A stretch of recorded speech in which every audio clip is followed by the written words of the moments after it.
So today I am going to tell about a condition where more and more we give treatment, the condition started worsening.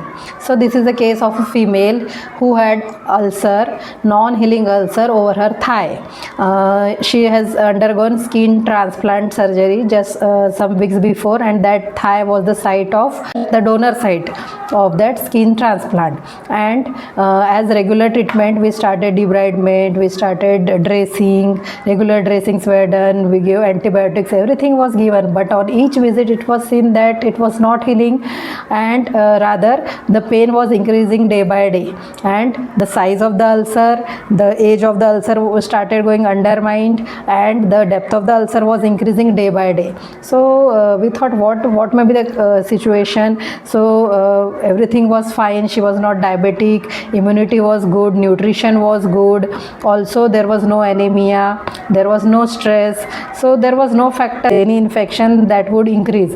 So we were ruling out everything, and then suddenly thought came that what is the condition in which if we give more and more treatment that condition worsens.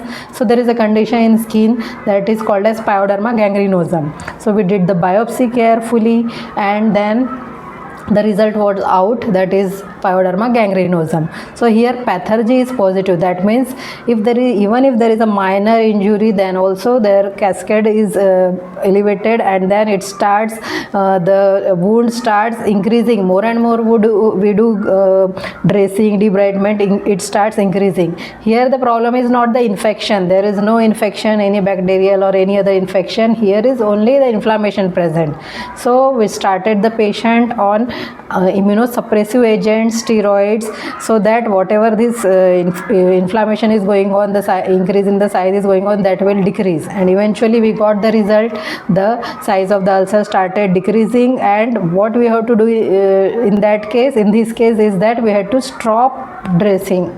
This was difficult because the patient again was much worried that if we are not doing dressing then this will increase, but then we convinced the patient, we stopped dressing, which was done regularly for 2 months. We stopped the dressing, we stopped the debridement, and then within a few days the ulcer started healing and the patient was all right after few months.